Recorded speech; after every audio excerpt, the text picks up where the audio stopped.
मैं आपको विनम्रता पूर्वक एक बात कहना चाहता हूं।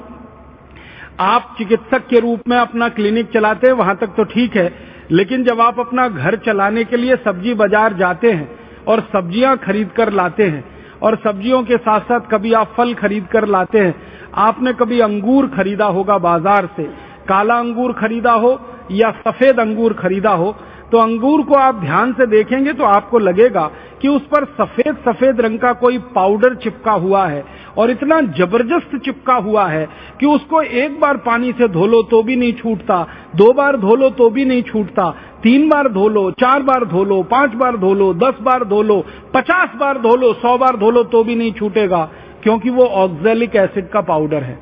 फिर आप अंगूर खाते हैं, आपको मालूम है आप चिकित्सक होकर जहर खाते, और आप अकेले अंगूर नहीं खाते हैं, आपके किसी सहयोगी को भी खिलाते हैं, आपके किसी मेहमान को भी खिलाते हैं। एक तरफ कहते हैं मेहमान देवता होता है, और उन्हीं को जहर भरा अंगूर खिला देते हैं। फिर यही अंगूर को आप सुखा लेते हैं, किशमिश बना लेते हैं, फिर इस किशमिश को खीर में डालते हैं, इस किशमिश को हलवे में डालते हैं, इस किशमिश को आप अपने कई तरह के पकवानों में डालते हैं, फिर खा जाते हैं, फिर उतना ही जहर आपने खा लिया। बाजार से इसी तरह से आप टमाटर खरीदते हैं, सेब खरीदते हैं। आप कभी बाहर चले जाइए जहां सेब पैदा होता है, जम्मू कश्मीर और हिमाचल प्रदेश में, मैंने तो अपनी आंखों से देखा है किसानों को कि सेब का जो गुच्छा होता है ना, उसको सीधे डुबो देते हैं जहरीले रसायन में। फिर हम भिंडी खाते हैं, हम तोरई खाते हैं, दूधी खाते हैं, हम पालक खाते हैं, मेथी खाते हैं। सब्जियों के ऊपर इतना स्प्रे होता है इन सभी केमिकल्स का कि हालत खराब है खाते खाते। एक साधारण भारतवासी कल्पना करिए, साल भर में 200 मिलीग्राम जहर खा जाता है सब्जियों के रूप में, और एक साधारण भारतवासी गेहूं, चावल, चने, दाल पर जो यूरिया डाला गया, डीएपी, सुपरफॉस्फेट डाला गया, उसके रूप में करीब करीब 1 किलो 700 ग्राम रसायन खा जाता है। यूरिया, डीएपी, सुपरफॉस्फेट के रूप में 1 किलो 700 ग्राम हम रसायन खा जाते हैं।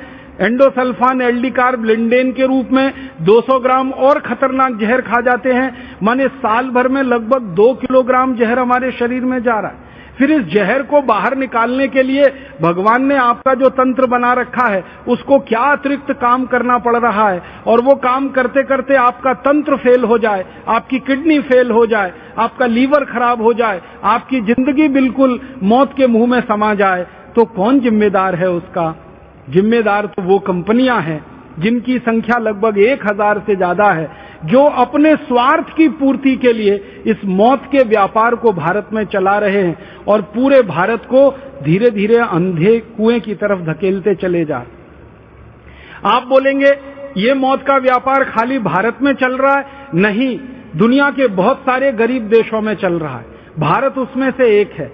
हमारा पड़ोसी देश इंडोनेशिया, वहां भी यही मौत का व्यापार चल रहा है। हमारा एक पड़ोसी देश वियतनाम, वहां भी यही मौत का व्यापार चल रहा है। हमारा एक पड़ोसी देश अफ्रीका, वहां भी यही मौत का व्यापार चल रहा है। दुनिया में जो गरीब देश माने जाते हैं, जो विकासशील देश माने जाते हैं, जो अभी तक अमीर नहीं हुए हैं, समृद्धशाली नहीं हुए हैं, ऐसे 150 से ज्यादा देशों में यही मौत का व्यापार चल रहा है। और यही 1000 कंपनियां हैं जिनके नाम हैं, वो इन देशों में भी यही मौत बांट रही हैं।